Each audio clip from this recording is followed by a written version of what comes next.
Praise lord. దేవుని ఉన్నతమైన నామమునకు మహిమ కలుగునుగాక. ప్రభు నామమున మీ అందరికీ హృదయపూర్వక వందనాలు. ఈ ఉదయకాలము దేవుని వాక్యాన్ని విందాం. మార్కు సువార్త 5వ అధ్యాయము 26వ వచనము. తనకు కలిగినదంతయు వ్యయము చేసుకుని ఎంత మాత్రమును ప్రయోజనము లేక మరింత సంకటపడెను. ప్రియమైన వర్లరా, ఇక్కడ రక్తస్రావము కలిగిన స్త్రీ గురించి మనం తెలుసుకుందాం. ఆమె 12 సంవత్సరాలుగా రక్తస్రావము అనే ఒక రోగముతో తను బాధపడుతూ ఉంది. తనలో ఉన్న రోగమును పోగొట్టుకోవటానికి ఎంతోమంది వైద్యుల దగ్గరికి తను వెళ్ళింది. ఎన్నో డబ్బులు తను ఖర్చు చేసింది. అయినా ఏ మాత్రము కూడా తనకి ప్రయోజనం లేదండి. ఎన్ని డబ్బులు ఖర్చు పెట్టినా, ఎంతమంది వైద్యుల దగ్గరికి వెళ్ళినా మరి తనలో ఉన్న బాధ మరింత పెరుగుతుందే తప్ప ఏమాత్రము కూడా తగ్గటం లేదు.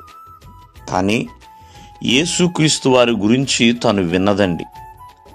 యేసయ్య దగ్గరికి వెళితే నేను స్వస్థపరచబడతాను, ఆయనకు గొప్పతనం గురించి తను తెలుసుకుంది.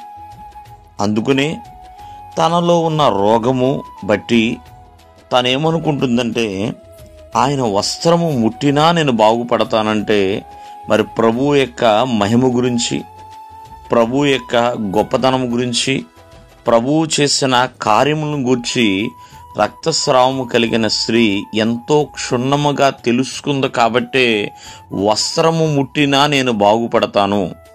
చూడండి, ఎన్నో డబ్బులు ఖర్చు పెట్టింది.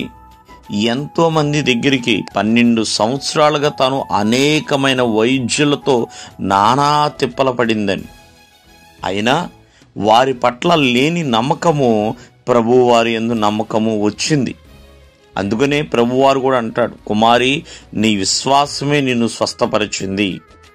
ఎందుకంటే దేవుని మీద తనకు కలిగి ఉన్న నమ్మకం, ఆ నమ్మకము తనకి స్వస్థత, సమాధానము తీసుకొచ్చింది. ప్రియమైన వర్లరా, ఈ రోజున రక్తస్రావం కలిగిన స్త్రీలో దేవుడు స్వస్థపరిచాడు, సమాధానపరిచాడు. రెండు కూడా దేవుడు అనుగ్రహించాడు. కారణము తనలో ఉన్న విశ్వాసమే.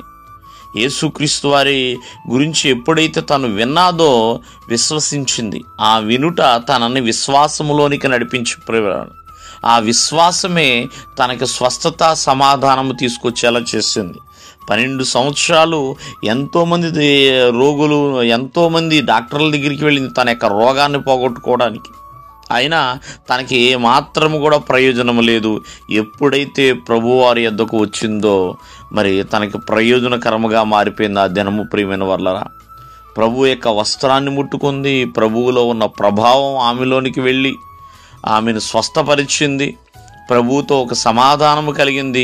సంతోషముతో తన ఇంటికి వెళ్ళి ఉన్నది. దేవుడు మిమ్మల్ని ఆశీర్వదించునుగాక. ఆమేన్.